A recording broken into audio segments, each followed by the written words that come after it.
मी नमस्कार म्हणलो, खुश. मग नानाभाऊन नमस्कार घेतला, नानाभाऊन खांद्यावर हात ठेवला, नानाभाऊन खिशातले 500ची नोट दिली. अरे किती लोकांना बर्बाद केला यांनी हे 500 रुपये देऊन. कारण ते 500 रुपये दारू प्यायलाच गेले. ज्यानं बायकोला मारलं दारू पिऊन त्यालाच 500 रुपये दिले यांनी. त्यालाच तेरवी दिली का जो आपला कुटुंब चालवू शकला नाही. त्याच्याच लग्नाला पैसे दिले का जो खर्च करू शकला नाही आणि याच्यामुळे गरीबच राहिला किंवा लोकांकडे हात पसरत राहिला. म्हणजे असा हात पसरवणारा समाज निर्माण करण्याचा जर केंद्रबिंदू म्हणाल तर नाना पटोले. तेच नाना पटोले 2009ला लोकसभा लढले अपक्ष. त्यामध्ये त्यांचा पराभव झाला. मग त्यांनी भाजप प्रवेश केला. मग भाजपकडून ते आमदार झाले. तुम्ही ज्यांच्या विरोधात तुम्ही आयुष्यभर लढलो त्याच माणसासोबत बसण्याची पाडी दुर्दैवानं माझ्यावर पाडी आली. तेच मग तुमच्या पक्षात आले. अर्थात कसं जमलं मग तुमचं? नाना पटोलेची 3री विधानसभा लढण्याची आणि जिंकून येण्याची शाश्वती राहिली नव्हती. त्यानं बरोबर टेक्निकली त्याचा फायदा घेतला आणि चाणक्यपणे तिथून पराभूत झाल्यावर भाजपाची दारं ठवठावली आणि भाजपावाल्यांना नेतृत्वविहीन होता. त्यामुळे भाजपावाल्यांनी त्याला स्वागत केलं आणि त्या माणसासोबत बसून मला भारतीय जनता पार्टीचं राजकारण करण्याची दुर्दैवाची पाडी माझ्यावर आली. 2 वेळ जिल्हा परिषदेचे सदस्य होत्या, 3ऱ्यांदा सदस्य राहून अध्यक्ष झाले. म्हणजे 3 वेळ जिल्हा परिषदेत काम केलं. बरोबर. आणि जे कामं केलं त्याची पावती तुम्हाला देत लोक विधानसभेत पाठवण्याची लोकांची इच्छा होती असं आमच्या माहितीनुसार आहे. पण त्यावेळी नाना पटोलेंनीच हे केलं. म्हणजे सगळ्यांकडून सदस्य झालेले बाळा काशीवार यांना उमेदवारी मिळाली नाही. त्यांनी स्पष्टच म्हटलं ना, कारण हे त्यावेळेस एक तर खासदार होते भारतीय जनता पार्टीचे. तुम्हाला का बरं उमेदवारी मिळाली नाही? काय कारण असतील याचे? नाही काय नाही. नाना पटोलेंनी स्पष्ट सांगितलं पक्षाच्या बैठकीत काय की यंचिलवारला सोडून कोणालाही तिकीट द्या. का बरं? तुम्ही तर त्यांच्या लोकसभेला चांगलं काम केलं. नाही त्यांना चांगली माणसं चालतच नाही ना. शिकलेली माणसं चालत नाही, अनुभवी माणसं चालत नाही. आपल्यापेक्षा मोठा झालेला कोणाला आवडते? आपल्यापेक्षा म्हणजे चांगला बुद्धीचा माणूस असेल किंवा आपल्यापेक्षा समजोपयोगी माणूस असेल हा माझ्या वर जाईल. केवळ या ईर्ष्येपोटी मला त्यावेळी त्यांनी तिकीट मिळू दिली नाही. त्यांचे कार्यकर्ते आणि लोक तर आता महाराष्ट्राच्या भावी मुख्यमंत्री म्हणून त्यांना संबोधतात. नाही ती मला वाटते तेवढं नानाभाऊचं काम नाही आणि तेवढा विषय नाही. माझी जात कमी असल्यामुळे म्हणा आणि नाना पटोलेचा विरोध या दोन्हीमुळे मला त्यावेळी विधानसभा भेटू शकली नाही. त्याचं माझ्या मनावर खूप वाईट वाटलं. मला खूप वाईट वाटलं. परिणाम देखील झाले मला. कुणबी तेली कोडी जर जातीत जन्माला आलो असतो तर कदाचित आज मी म्हणजे खूप मोठ्या पदावर गेलो असतो. खूप मोठ्या. जर भाजपकडून तुमच्या ऐवजी जर दुसऱ्या कोणाला जर उमेदवारी मिळाली नाही दुसऱ्यालाही दिली तरी आपण पक्षाचं काम करू तर मग नाना पटोलेंना हरवणं असं कठीण जाईल.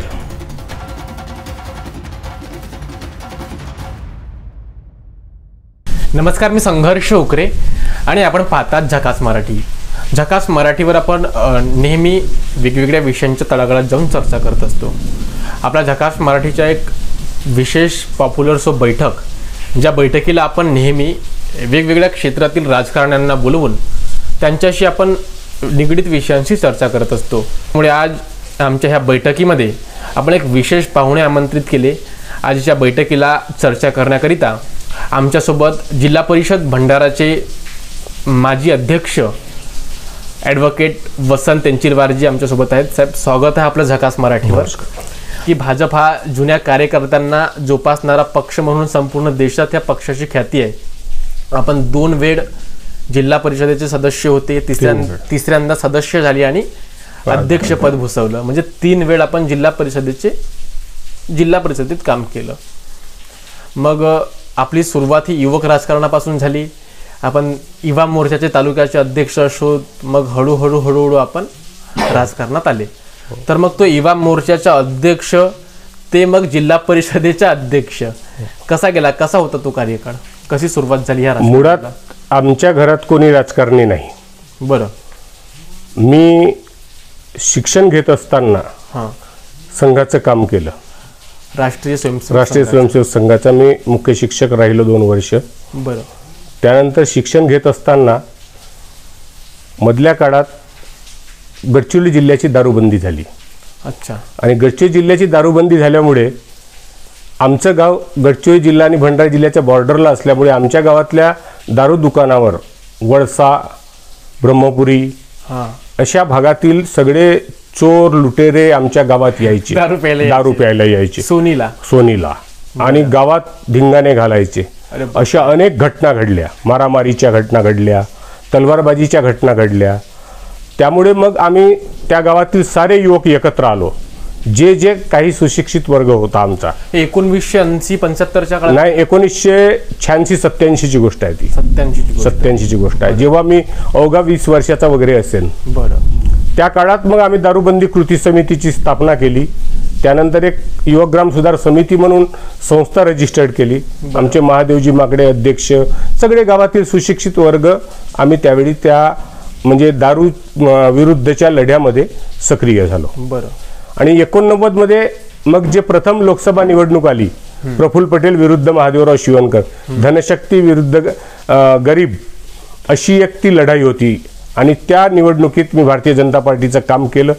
त्याच वर्षी मी तालुका युवा मोर्चाचा अध्यक्ष झालो. 2000ला मी जिल्हा परिषद लढली. म्हणजे मला वाटते भंडारा गोंदियाचं विभाजन झाल्यानंतर 99ला नाना पटोले, 99ला तर विभाजन झालं. 99ला विभाजन झालं. त्यानंतर प्रथम जिल्हा परिषदची निवडणूक ही 2000ला झाली. बरं. तर 2000ला मी त्यावेळी तत्कालीन कुणबी समाजाचे फार मोठे प्रचंड नेते होते, रामचंद्र ठाकरे म्हणून, बरं, जे कोऑपरेटिव्ह बँकेचे संचालक तेच, जिल्हा परिषद सदस्य तेच, पंचायत समिती सभापती तेच, कृषी उत्पन्न बाजार समितीचे सभापती तेच, एवढा प्रचंड. त्याच्यापूर्वी विधानसभा लढलेला माणसाबरोबर विरुद्ध मी त्यावेळी जिल्हा परिषदेची निवडणूक लढविली. त्यावेळी पिंपळगाव कोहळी जिल्हा परिषद क्षेत्रामधून. आणि मी मला त्यावेळी 4076 मतं पडली, तर त्यांना 2032 होती. इतक्या फरकानं मी जिल्ह्यातनं निवडून आलो होतो. बरं. मग 10ला आपण तिसऱ्यांदा जिल्हा परिषदेची निवडणूक, पुन्हा 2005ला पण निवडून आलो मी. 5ला आणि नंतर 10ला.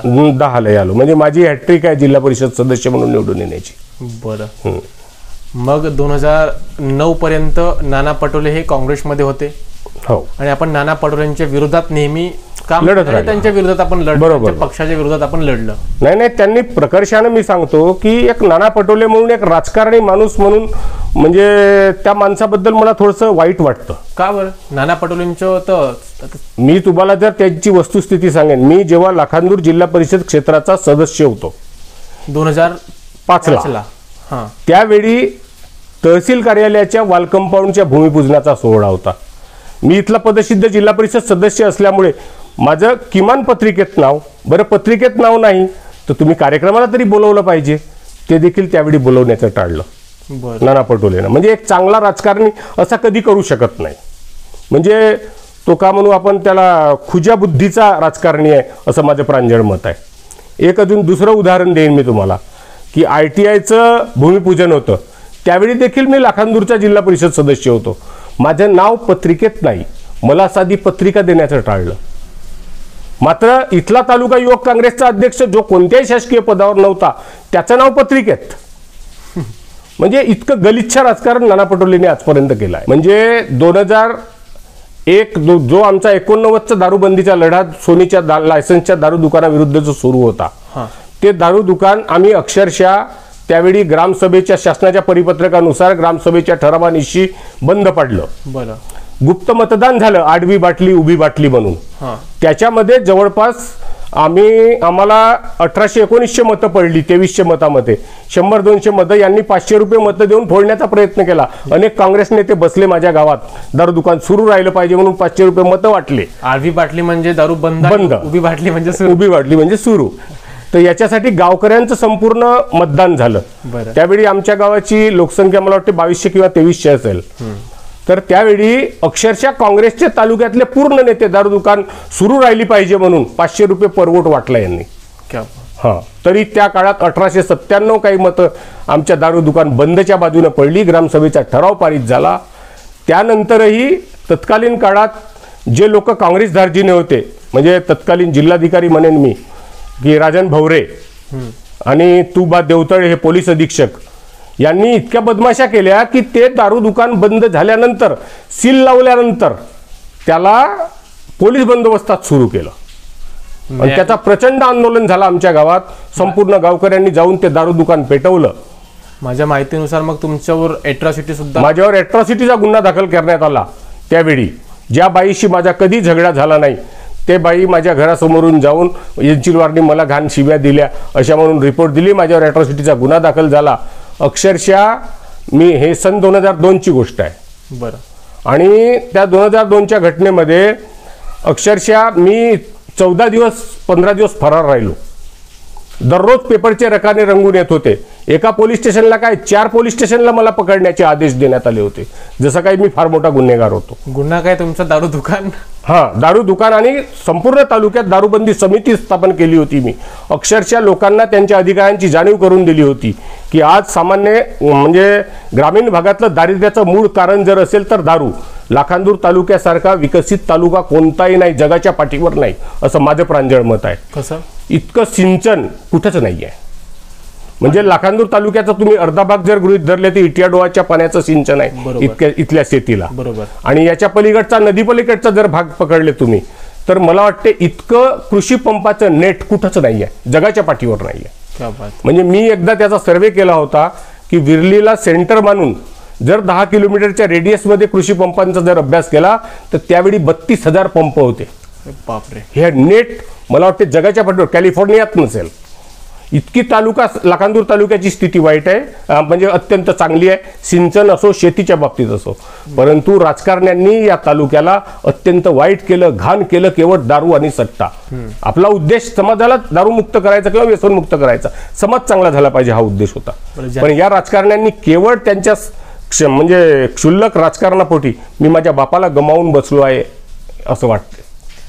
तेज नाना पटोले 2009ला लोकसभा लढले अपक्ष, त्यामध्ये त्यांचा पराभव झाला.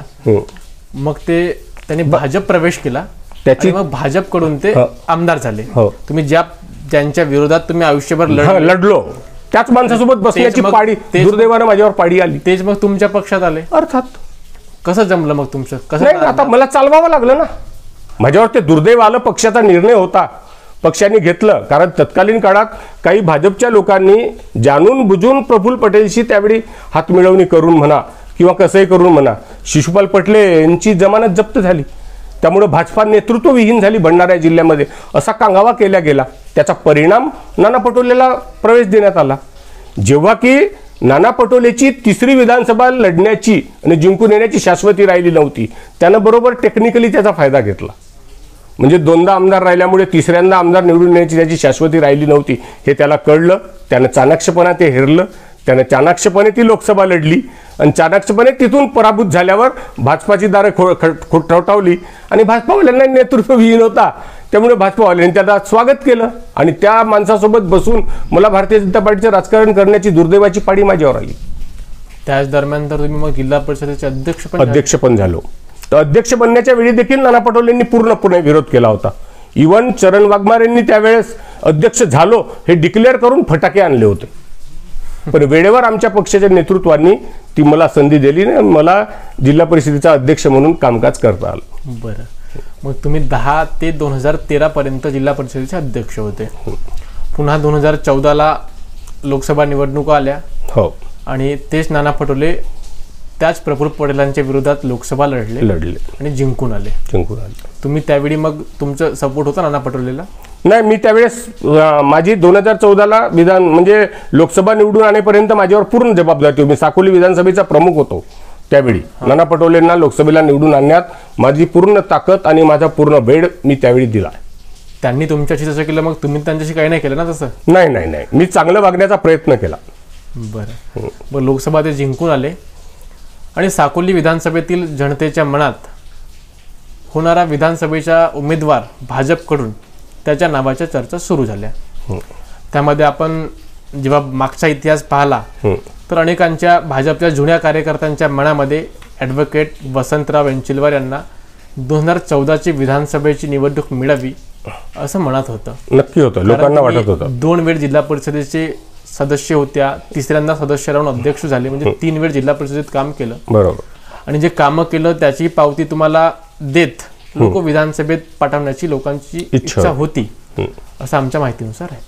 पण त्यावेळी नाना पटोलेंनीच हे केलं, म्हणजे सगळ्यांकडून सदस्य झालेले बाळा काशीवार यांना उमेदवारी मिळाली नाही. त्यांनी स्पष्टच म्हटलं ना, कारण हे त्यावेळेस एक तर खासदार होते भारतीय जनता पार्टीचे. तुम्हाला का बरं उमेदवारी मिळाली नाही, काय कारण असतील याचे? नाही, काही नाही. नाना पटोलेंनी स्पष्ट सांगितलं पक्षाच्या बैठकीत काय की एंचिलवारला सोडून कोणालाही तिकीट द्या. का बरं? तुम्ही तर त्यांच्या लोकसभेला चांगलं काम केलं. नाही नाही, त्यांना चांगली माणसं चालतच नाही ना. शिकलेली माणसं चालत नाही, अनुभवी माणसं चालत नाही. आपल्यापेक्षा मोठा झालेला कोणाला आवडते? आपल्यापेक्षा म्हणजे चांगला बुद्धीचा माणूस असेल किंवा आपल्यापेक्षा समजोपयोगी माणूस असेल, हा माझ्या वर जाईल. केवळ या ईर्ष्येपोटी मला त्यावेळी त्यांनी तिकीट मिळू दिली नाही ना. नाना पटोलेला वाटलं की यांचीलवारला जर आपण हात दिला हा मोठा होऊन जाईल, तर मोठं होऊन जाईल. कारण हा एक तर भाजपमध्ये प्रचंड परंपरागत माणूस आहे, भाजपच्या तत्वनिष्ठेनं किंवा इथिक्सनं जगणारा माणूस आहे. आणि हा जर एकदा आमदार झाला तर हा मला डोईजड होईल हे त्यांना वाटल्यामुळेच त्यांनी ते मला विरोध केला त्यावेळी. बाळा काशीवार यांना मग ती उमेदवारी मिळाली. बरोबर. मग त्यावेळी आपण बाळा काशीवारच्या जमून काम केलं नाही. मी त्यावेळी थंड राहिलो, मी कोणाचा प्रचार केला नाही. का बरं नाही? तुम्ही तर भाजपच्यात. आणि नाही म्हणजे मला इतकं वाईट वाटलं की मी भारतीय जनता पार्टी म्हणून जे काम करत आहे किंवा जो माझा इतिहास आहे किंवा काही आहे, पण केवळ मी जातीनं कमी आहे याचा आधार घेऊन जर पक्ष मला उमेदवारी नाकारत असेल किंवा काही करत असेल तर हे त्याचे माझ्या मनावर खूप परिणाम झाले. कारण तुम्हाला एक सांगतो, एकीकडे भंडारा जिल्ह्यात बहुसंख्य जातीचा असला पाहिजे, कुणबी तेली कोहळी ही मानसिकता या लोकांनी निर्माण केली. तुम्ही लगतच्या चंद्रपूर जिल्ह्यात जा तर ब्रह्मपुरीचा आमदार ब्राह्मण देशकर, तिकडे मुनगंटीवार कोमटी, तिकडे चिमूरचा आमदार मारवाडी. म्हणजे तिथे जात नाही लागत कधीच. भंडारा जिल्ह्यात मात्र कुणबी तेली कोहळी दिला पाहिजे असा कांगावाच करण्यात आला. काही लोकांनी तो पद्धतशीरपणे तो विषय राबवला या जिल्ह्यामध्ये. आणि त्याच्यामुळे मी त्या जातीचा नसल्यामुळे मी किंवा माझी जात कमी असल्यामुळे म्हणा आणि नाना पटोलेचा विरोध, या दोन्हीमुळे मला त्यावेळी विधानसभा भेटू शकली नाही. त्याचं माझ्या मनावर खूप वाईट वाटलं, मला खूप वाईट वाटलं. परिणाम देखील झाले मला.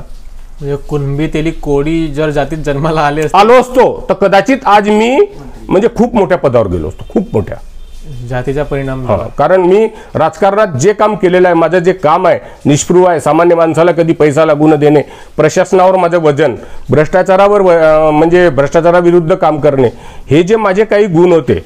आणि एकतर त्याच्यात माझी वकिली असल्यामुळे मला त्या सगळ्या गोष्टी समजायच्या. सामान्य माणसाची मी लूट थांबवण्याचं काम करत होतो. लोकांना विकास पाहिजे की जात पाहिजे?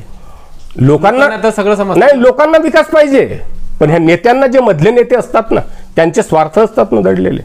कोणी मोठा झालेला त्यांना पाहावल कसं? माझ्यापेक्षा शहाणा माणूस एखाद्या पदावर गेलेला कोणाला आवडत नाही ना. बरं, मग पक्ष 14ला मग अपक्ष लढण्याची का बरं तयारी केली नाही आपण? नाही, मला ते असं वाटलं की बा या पक्षानं नाहीतरी माझ्या घरी कोणी राजकारणी नसताना मला या पदापर्यंत नेऊन ठेवलं. त्या पक्षाविरुद्ध लढणे किंवा अपक्ष म्हणून लढणे मला वाईट वाटलं. मी म्हणजे माझी मानसिकता त्यावेळी नव्हती. ज्या पक्षाने मोठं केलं बरोबर, त्या पक्षाचा बाब आपण काहीतरी उतराई आहोत, तर केवळ विधानसभेची तिकीट नाही भेटली म्हणून अपक्ष लढणे हे मी टाळलं त्यावेळी. बरं, आपण म्हटलं की भाजपने तुम्हाला मोठं केलं आणि त्या भाजपाला सोडून अपक्ष लढणे तुम्हाला भोवलं नाही म्हणून तुम्ही अपक्ष लढले नाही. लढलो. मात्र मग तुम्ही तर नंतर शिवसेनेत प्रवेश केले.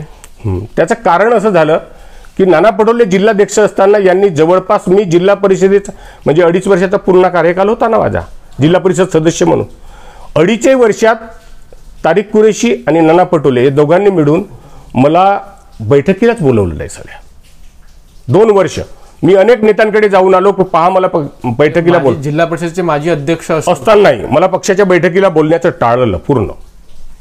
त्यांनी काहीतरी एक बनावट, काहीतरी एक त्यावेळी क्लिप दाखवण्याचा प्रयत्न केला की एनचिलवारनी पक्षविरोधी काम केले. मी कधीही पक्षविरोधी काम केलेलं नाही.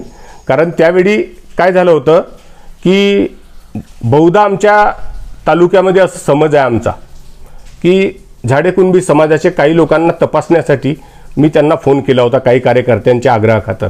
का रे बाबा कसं चालू आहे? आता त्याला विचारताना असंच म्हणावं लागेल ना की बा तो मला भाजपला मतदान देत आहे की नाही हे तपासण्यासाठी मला हे म्हणावं लागेल ना, का नाही बा आपण सुनील भाऊ फुंडे उभे आहेत त्यांना मत दिलं तर कसं चालेल? तर तो जर सुनील भाऊ फुंडेचा माणूस असेल तर तो विरोध करेल. असे काही लोक तपासले. त्याचा परिणाम असा झाला की यांनी पक्षविरोधी कारवाई केल्या म्हणून नाना पटोलेंनी तो कांगावा केला.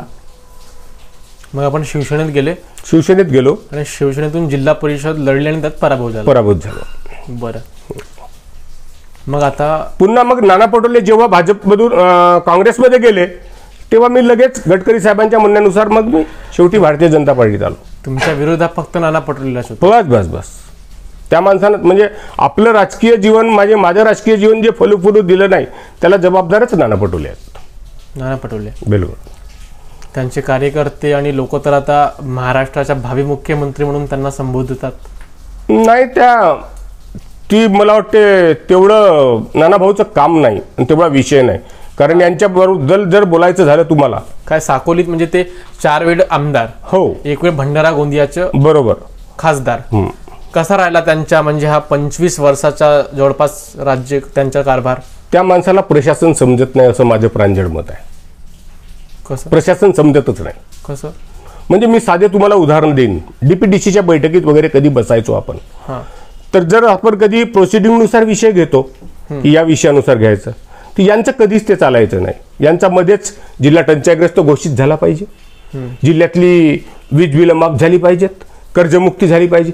म्हणजे लोक लुभावण्या गोष्टी करायच्या, त्याचा तारतम्य कधी नसणे किंवा त्याचं अभ्यासू व्यक्तिमत्व त्यांचं नाही, असं माझं प्रांजळ मत आहे. म्हणजे नानाभाऊ केवळ लोकांना खुश ठेवण्यात, जसं आता आमच्याकडे एक राजकारणातला एक चांगला मुद्दा होता. आमच्याकडे जे रामचंद्र ठाकरे म्हणून त्यावेळी पहिले काँग्रेसचे मग राष्ट्रवादीचे नेते होते ना, यांना कोणी जर प्रश्न विचारला की का ठाकरे साहेब तुम्ही हा काम नाही केलं, त्याला ज्यानं असं विचारलं तर तो सरळ आपल्या कार्यकर्त्यांना सांग, याला एक पौवा द्या रे, याला चुपचाप बाजूला करा. इतकं घात. म्हणजे तुम्हाला जर लाखांदूर तालुक्यातलं उदाहरण देईन की नाही, अत्यंत चांगली काँग्रेसमधली होतकरू माणसं होती. म्हणजे तुम्हाला एक बाबूराव राऊत, नाना पटोलेच्या आधी जिल्हा परिषदेचा कृषी व पशुपालन समितीचा सभापती होते, सुशिक्षित होते. पण त्या माणसाला दारू पिऊन बर्बाद करण्यात आलं, दारू पाजू. अशी अनेक माणसं दाखवीन तुम्हाला. एक विकास वासेकर होते लाखांदूरचे, एक भोजराज राऊत आहेत ओपाऱ्याचे, एक नीलकंठ पारधी आहेत रोहिणीचे. हे तत्कालीन काळातील अत्यंत सुशिक्षित काँग्रेसचे माणसं, पण सगळे दारूच्या आहारी गेले. म्हणजे कोणीही मला कॉम्पिटिटर निर्माण नाही झाल्या पाहिजे म्हणजे असे माणसं खराब करण्याचं काम हे नाना पटोले म्हणा, रामचंद्र ठाकरे म्हणा, तत्कालीन काँग्रेसनं केलं आहे. ज्यांच्याजवळ जे कॅलिबर आहेत त्यांना कधी येऊ दिलं नाही किंवा त्यांना पायाखाली लोटांगण घालायला ठेवायचं, एवढंच यांचे राजकारण राहिलं. म्हणजे 25 वर्ष क्षेत्राचा विकास झाला नाही असं तुम्ही म्हणता? अर्थात त्यांना काहीच दृष्टिकोनच नाही ना, दृष्टिकोनच नाही, व्हिजनच नाही. मी तुम्हाला साधी एक हे सांगेन की नाना पटोले इतके दिवस म्हणजे 25 वर्ष राजकारणात आहेत, 99 ते आज समजू आपण, त्यांनी तालुक्याच्या रोजगार हमीच्या किती बैठका घेतल्या, तालुक्याच्या तहसीलदारांनी काम करावं म्हणून कधी बैठक घेतली, संजय गांधीच्या संबंधानं कधी सामान्य लोकांना त्रास होऊ नये तहसील कार्यात कधी बैठक घेतली, विद्युतचा कधी सामान्य माणसाला त्रास होऊ नये म्हणून. हां, त्यांनी स्टंट केले मात्र, मी शेतकऱ्यांचा नेता म्हणताना. पण ज्या स्वामीनाथन आयोगाबद्दल त्यांचं इतकं ज्ञान अपुरं आहे असं माझं प्रांजळ मत आहे की 2006 साली स्वामीनाथन आयोगाची स्थापना झाली.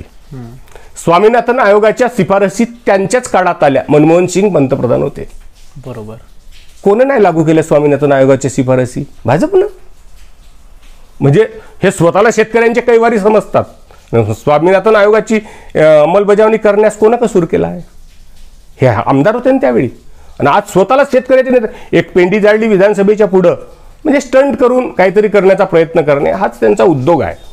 लोक त्यांना शेतकऱ्यांचे नेते, लोकनेते म्हणून संबोधतात. नाही, ते अत्यंत चुकीचं आहे.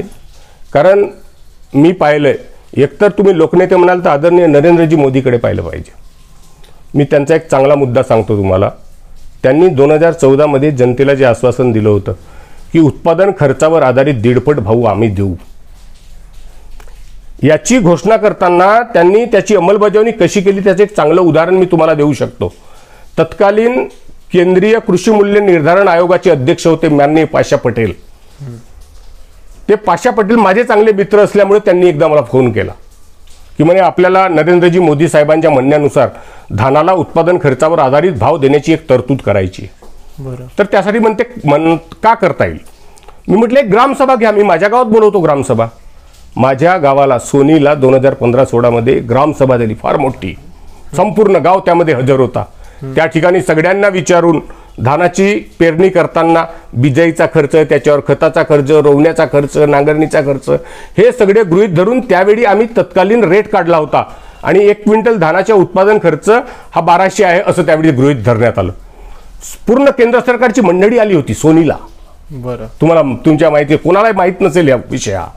आणि त्यावेळी जो 1 क्विंटल धानाच्या उत्पादन खर्च 1200 आहे असं गृहीत धरून त्यावेळी प्रथम नरेंद्रजी मोदी यांनी 1865 हमीभाव या देशात दिला. नाही तर काय 1000-1200 रुपये धानाचे भाव होते. तुम्ही मोदीजी येण्यापूर्वी काय स्थिती होती शेतकऱ्यांची. आज तुम्हाला जर मी अनेक असे उदाहरण देता येईल शेतकऱ्यांसाठी जे नरेंद्रजी मोदी करू शकले ते कोणी करू शकत नाही, करू शकणार नाही. म्हणजे तुम्हाला मी लाखांदूर तालुक्याची एक वास्तविक सांगितली. ज्यावेळी धानाची रोवणी होतात, रोवणी झाल्यानंतर खतासाठी सामान्य शेतकऱ्याकडे पैसे नसतात. समजा त्याच्या नात्यातला एक मयत आली तरी तो प्रथम 84तला माणूस लाखांदूरला येतो, दलालाच्या आणि व्यापाऱ्याच्या घरी जातो का भाऊ मला बारशाला किंवा मैतीला जायचं आहे 500 रुपये द्या म्हणून. आज नरेंद्रजी मोदी पंतप्रधान झाले त्या दिवसापासून मला नाही वाटत की असा कोणताही कास्तकार व्यापाऱ्याकडे गेला किंवा दलालाकडे गेला ना 500 रुपये मैतीला जाण्यासाठी मागितलं असा दिवस नाही निर्माण झाला. हे नरेंद्र मोदीची किमया आहे. बरं, आपण म्हटलं की नाना पटोलेंनी काहीही केलं नाही, मात्र तरी का बरं मग ते वारंवार निवडून येतात त्या क्षेत्रातून? नाही, त्यांना एक काय म्हणू, काही तर असेल त्यांच्यात की त्यांना लोक निवडून देतात. नाही, त्यांना एकच आहे, खांद्यावर हात मांडणे. नावही माहीत नसेल तरी नमस्कार घेणे. आता नाना पटोलेला कोण ना ओळखत. ती स्ट्रॅटेजी आहे एक. म्हणजे चांगला नेता व्हायचा असेल ना, ही स्ट्रॅटेजी प्रत्येकानं पाळावी. म्हणजे कदाचित तुम्हाला मी ओळखत नसेल पण तुम्ही मला ओळखता ना. मी नमस्कार म्हणलो, खुश. मग नानाभाऊन नमस्कार घेतला, नानाभाऊन खांद्यावर हात ठेवला, नानाभाऊन खिशातले 500ची नोट दिली. अरे किती लोकांना बर्बाद केला यांनी हे 500 रुपये देऊन. कारण ते 500 रुपये दारू प्यायलाच गेले. ज्यानं बायकोला मारलं दारू पिऊन त्यालाच 500 रुपये दिले यांनी. त्यालाच तेरवी दिली का जो आपला कुटुंब चालवू शकला नाही. त्याच्याच लग्नाला पैसे दिले का जो खर्च करू शकला नाही आणि याच्यामुळे गरीबच राहिला किंवा लोकांकडे हात पसरत राहिला. म्हणजे असा हात पसरवणारा समाज निर्माण करण्याचा जर केंद्रबिंदू म्हणाल तर नाना पटोले. हे नाना पटोलेचीच. आता त्याच्यामुळेच म्हणा किंवा कसं म्हणा, आता तुम्ही ऐकले, एकानं ऐकलं की नाही नाना भाऊन मला 500 रुपये दिले, दुसऱ्यालाही अपेक्षा, तिसऱ्यालाही अपेक्षा, चौथ्यालाही अपेक्षा. त्याच्यामुळे त्याच्याबद्दलचा एक प्रकारचा तो हे होत गेला. आणि त्याचं सुदैव असं आहे की त्याला प्रत्येक वेळी कॉम्पिटिटर चांगला भेटला नाही. 2019ला तर मंत्री डॉक्टर परिणय फुके साहेब हे बाहेरचे होते ना. हा त्याला मुद्दा गाजवायला संधी भेटली ना, की नागपूरची पार्सल म्हणून त्याला मुद्दा गाजवायला संधी भेटली त्याची. सामान्य माणसामध्ये हा विषय अपील होतो ना. त्याचा एक परिणाम झाला. त्यावेळी मला वाटते 99 नंतर 2004ला दयाराम भाऊला एकदा रिपीट केलं कापगतेला. 2004ला रिपीट केलं, मान्य आहे. 2004ला पराभूत झाल्यावरही 2009ला रिपीट करण्याचं काही कारण नव्हतं. मला वाटते 2दा केला आहे दयाराम भाऊंना. आणि त्याचा परिणाम त्याला कॉम्पिटिटर भेटला नाही. तो त्याचप्रमाणे नशीबवान आहे हे मी म्हणेन. काही न करता म्हणजे तुम्हाला एक चांगलं उदाहरण देईन नानाभाऊचं कुठेही भाषण राहिला की नाही तर त्याच्याजवळ 50 लोक तरी निवेदनं देतात. नानाभाऊ आमचं हे काम नाही झालं, नानाभाऊ हे आमचं काम नाही झालं. पण मला नाही आठवत का नानाभाऊनं कधीही त्या निवेदनकर्त्याला त्याचा उत्तराचं उत्तर पाठवलं. मी नाही पाहिलं कधी. ते कागद कुठे नेऊन ठेवतो नानाभाऊ हे आश्चर्य आहे. त्यांना जनतेशी काही देणं घेणं नाही, पण तो नशीबवान आहे एवढं मात्र म्हणेन. 19ला फुके साहेबांनी चांगली टक्कर दिली. हो, ती अजूनही चांगली टक्कर राहिली असती जर आमचे काही चुका झाल्या नसत्या तर. कशा? त्यावेळी एकतर काही चुका अशा झाल्या की सर्व ग्रामपंचायत सदस्यांना बोलवणे किंवा गोटाचं डिस्ट्रीब्युशन टाळणे किंवा सेवक वागायला परिणय फुकेनीच उभं केला असा अपप्रचार होणे.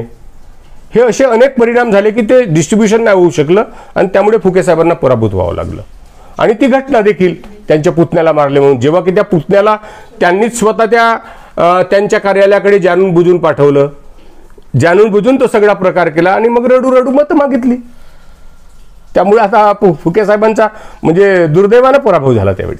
जसं आपण म्हटलं की 2010 ते 2013 पर्यंत आपण अध्यक्ष राहिले. मग जेव्हा आपण वकील सुद्धा आहात, मग कोणती ती 3-4 वर्ष ते 2.5 वर्ष कशा प्रकारे आपण कामं केली, कोणती मोठी निर्णय, नाविन्यपूर्ण उपक्रम आपण त्या जिल्हा परिषदेच्या कार्यकाळात आपण केलं की आजपर्यंत लोक त्यांना विसरू शकत नाही? साहेब, मी त्यावेळेस जेव्हा अध्यक्ष झालो तेव्हा माझ्या मनात एकच विचार आला की माझा बाप राजकारणी नाही, माझ्या घरात कोणी राजकारणी नाही आणि माझ्यासारखा माणूस एक जिल्हा परिषदेचा अध्यक्ष एवढ्या मोठ्या पदावर झालो मी समाजाला काहीतरी देणं लागतो.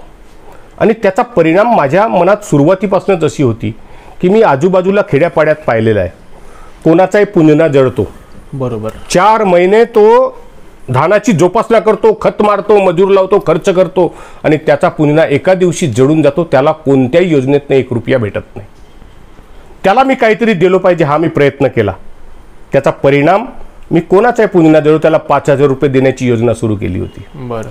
दुसरा, माझा जो सुरुवातीचा मानस होता की गावातील दारिद्र्याचं कारण हा दारू आहे, दारूबंदी, आपण दारूबंदी करायची, यासाठी मग मी तो हे प्रकल्प राबवला, व्यसनमुक्ती अभियान. बरं. म्हणजे आपले जुमदेव बाबांच्या नावानं आम्ही व्यसनमुक्तीचा तो राबवला. बरं.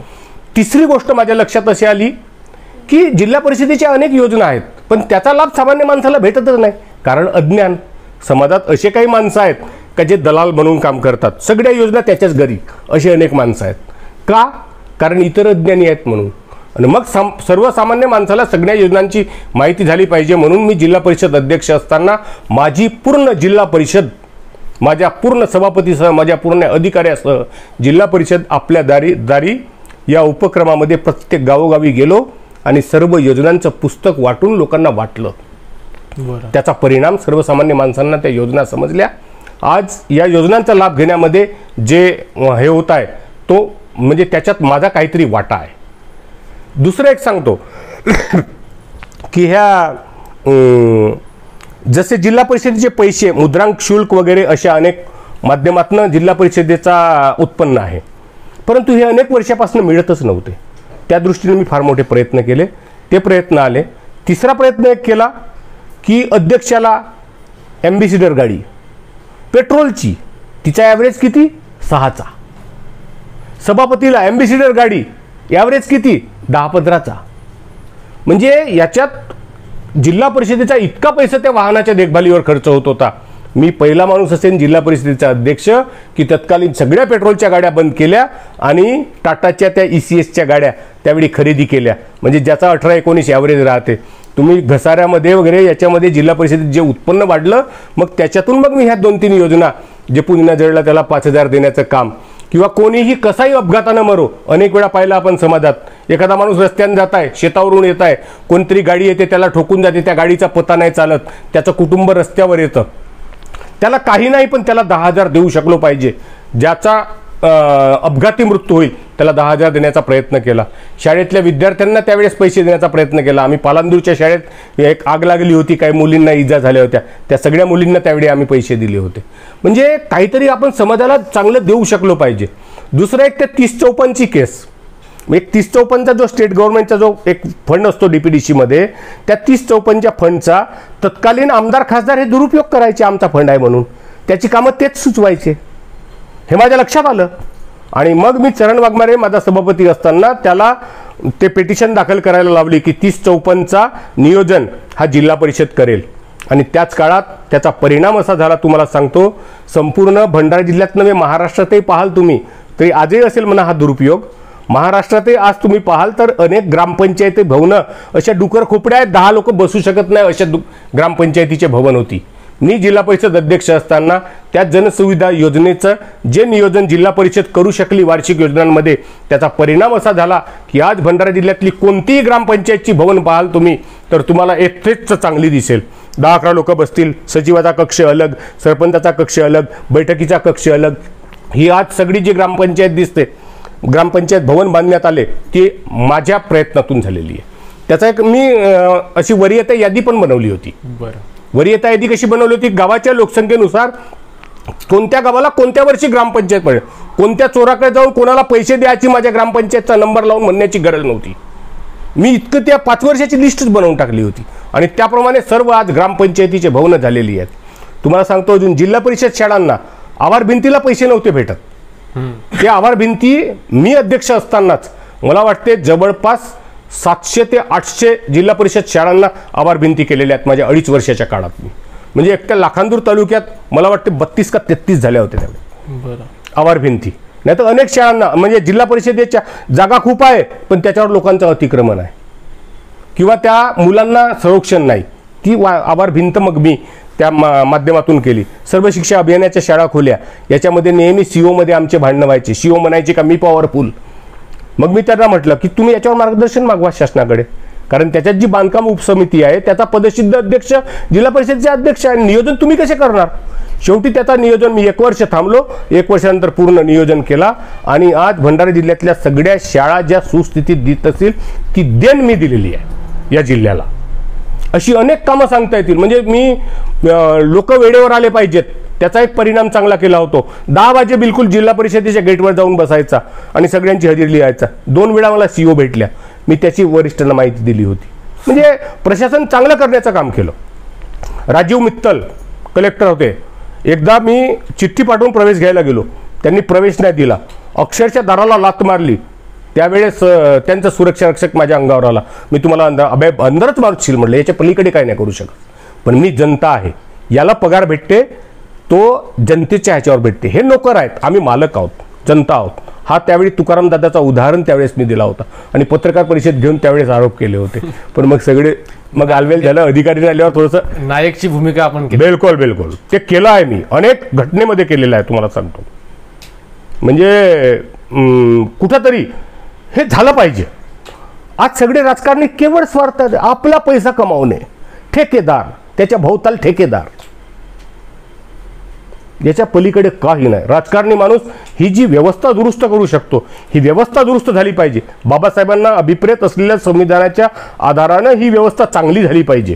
सामान्य माणसाला म्हणजे माझ्याशी एकदा एकजण बोलताना असाच विषय हो होईल किंवा अरे तुरे असे बोलताना करतात. अरे आम्ही जनता आहोत. जरी मी पदावर नसेन, माझा परिचय जरी न देता, मी एकदा CO मॅडम सोबत एक चांगला प्रयोग केला होता. कसा. एक डॉक्टर होते PSCचे. ते लोकांची खूप वाईट वागायचे. अनेक वेळा तक्रारी आल्या. बरं. अनेक वेळा तक्रारी आल्या आणि त्या तक्रारीच्या माध्यमातून पण COचं असं म्हणणं होतं की बा आपण ह्या तक्रारीच्या आधारावर कशी कारवाई करू. तर म्हटलं तुम्ही काहीच नका करू, तुम्ही म्हटलं माझ्यासोबत चला. मी थोडंसं तोंड लपवल्यासारखं करतो, काहीतरी पेहराव वगैरे वेगळा करतो आणि मी लाईनीत लागलो पेशंटच्या. त्या म्हणजे डॉक्टरचं नाव नाही सांगणार आणि प्राथमिक स्वास्थ्य केंद्राचे नाव नाही सांगणार. बिचाऱ्यांची बदनामी होऊ नये, कदाचित रिटायर झाले असतील ना सुखात असतील. तर तिथं गेलो. CO मॅडम होती ना मी, दोघे आम्ही वेश पालटल्यासारखे गेलो. वेश पालटल्यासारखं गेलो. त्याला भासू नाही दिलं की हे CO आहेत, मी अध्यक्ष आहे वगैरे. बरं. हा तर लोकांची ते सांग बस नाही इकडे आली मोठी फदाली अशा टाईप तो बोलायला लागला डॉक्टर COला. अरे बापरे. हो. आणि त्याच वेळेस मग त्याला चेहरा दाखवला. पहा मॅडम म्हटलं, तर हा लोकांशी कसा वागत असेल. त्याच्यावर कारवाई केली होती मी त्यावेळेस. मी या बाबतीत राजकारणामध्ये नाही का छत्रपती शिवाजी महाराज आणि प्रभू श्रीरामचंद्राचा आदर्श डोळ्यावर समोर ठेवण्यासारखा आहे. म्हणजे प्रभू श्रीरामचंद्र माझी जनता माझ्याबद्दल काय म्हणते म्हणून आपला वेश पालटून जनतेत जायचे आणि ते माहिती करून घ्यायचे. छत्रपती शिवाजी महाराजांची कविता होती आपल्याला, खबरदार जर टाच टाकून जाल पुढे चिंदड्या उडविणे राई राई एवढ्या. म्हणजे एक तो सैनिक त्या सीमेवरती जर राहतो आणि छत्रपती शिवाजी महाराज वेश पालटून त्याला जातात की मला जाऊ दे, तुझी का अवकात आहे, तू लहानसा आहेस, असा आहे तसा आहे म्हणून. पण त्यानं जाऊ नाही दिलं. त्याची परीक्षा त्यांनी छत्रपती शिवाजी महाराजांनी. म्हणून हे 2 आदर्श राजे ठरले का जे वेश पालटून जनतेत गेले की सरकार म्हणजे आमच्याबद्दल जनतेचं मत काय आहे म्हणून. आज कोणता तरी आमदार, कोणता तरी खासदार, कोणता तरी मंत्री, कोणता तरी जिल्हाधिकारी, कोणता तरी पोलीस अधीक्षक वेश पालटून कधीतरी त्या ऑफिसमध्ये जा म्हणा, तर ते अधिकारी सुधरून जातील साहेब. ह्या सगळ्या कामाच्या भरोशावरच ह्या वर्षी बिलकुल माझी निवडणूक लढण्याची आपली इच्छा आहे. आणि लोक माझ्यासोबत आहेत. नाना पटोलेचा पराभव करण्यात नक्की आपण करू शकतो. कारण हे जे विषय आहेत हे लोकांना अपील होण्यालायक आहेत. या लाखांदूर तालुक्याला काहीतरी करण्याचा माझा एक मानस आहे आणि काहीतरी सामान्य माणसाला देण्याचा, ही व्यवस्था दुरुस्त करण्याचा माझा मानस आहे. जर भाजपकडून तुमच्या ऐवजी जर दुसऱ्या कोणाला जर उमेदवारी मिळाली, नाही दुसऱ्यालाही दिली तरी आपण पक्षाचं काम करू, तर मग नाना पटोलेंना हरवणं असं कठीण जाईल. कारण लाखांदूर तालुक्याचा क्लेम कसा आहे की नामदेवराव दिवट्यानंतर 94च्या पूर्वीपर्यंत लाखांदूर तालुक्याला नामदेवराव दिवटे हे एकच आमदार भारतीय जनता पार्टीने दिले. बरं. 94 ते आज 2024 30 वर्षाचा जमाना झाला की लाखांदूर तालुक्याला कधीही संधी मिळालेली नाही. प्रत्येक वेळी आमदारकीची प्रत्येक वेळी साकोलीवाल्यांना, लाखणीवाल्यांनाच मतं करत आलो ना. पण त्यामुळं एक जनभावना झालेली आहे. असे जर म्हटलं तर मध्ये साकोली आणि लाखणीवाले तुम्हाला कसं म्हणतात? नाही, पण त्यांना संधी भेटली आहे ना. शेवटी रोटेशन व्हावं की नाही. 3 तालुके आहेत या विधानसभा क्षेत्रामध्ये. 2-3 रेजिम साकोलीवाल्यांना भेटल्या, आता एक रेजिम आमच्या लाखांदूरवाल्यांना द्या, पुढची रेजिम लाखांनीवाल्यांना देऊ. शेवटी हे का म्हणतो, हे सामर्थ्य आहे चळवळीचे, जो जे करील ते आचे वाटून खाऊ. वाटून शेवटी काय, सामान्य माणसाला काही देण्यासाठी कोणीतरी तसं करावं लागेल. भाजपकडून जर दुसरा कोणी उमेदवार असला तर नाना पटोलेला हरवणं कठीण राहील. कारण नाना पटोले लाखांदूर तालुक्यातूनच जास्त मतं घेतो आणि लाखांदूर तालुक्यात त्याची मतं कापण्याची ताकद फक्त मीच ठेवतो. आता कुणी म्हणतील का तुमची जात कमी आहे वगैरे असे तसे. माझं स्पष्ट प्रांजळ मत आहे साहेब, जात तेव्हाच येते जेव्हा माणसं नालायक असतात. माणसं चांगले असले ना तर माणूस जातीकडे नाही पाहत. प्रबळ माणूस द्या, कधीच जात नाही आठवत सामान्य माणसाला. हां, नालायक असतात तेव्हा घरोघर वाटते, म्हणजे कामचुकार असतात, काम करू शकत नाही अशी माणसं जर असली तर तेव्हा मग काकरावचा आहे, हाय तसाच आहे, तोही तसाच आहे, तर जातीवाल्याला मारून टाकू असा सामान्य माणूस विचार करतो. पण जेव्हा माणसं प्रबळ असतात तेव्हा तो आपली इच्छा प्रदर्शित करतो की माझा आमदार कोण असला पाहिजे. आजपर्यंत नाना पटोलेंच्या सोबत असंच झालं तुमचं म्हणतात? हो, बिलकुल. तो लकी आहे माणूस, त्याला नशिबानं पद मिळत गेले किंवा स्ट्रॅटेजीनं मिळत गेले, तो टेबलावर जिंकतो असं माझं प्रांजळ मत. प्लॅनिंगने जिंकतो. म्हणूनच तर लोक आता मुख्यमंत्री. बरोबर. नाही, पण मुख्यमंत्री बनण्याची आज काँग्रेसची स्थिती नाहीच मुळात.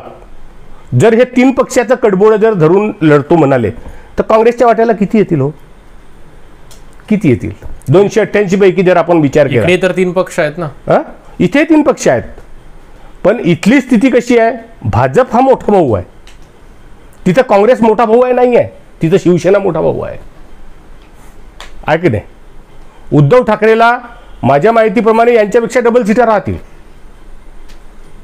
जसं इथे भाजपला डबल सीटर राहतील. एकनाथ शिंदे आणि अजित पवारला कमीच राहतील जर आपण लोकसभेच्या गणितावरनं पाहिलं. अर्ध्यात ते आणि अर्ध्यात हे. हां, असं राहील.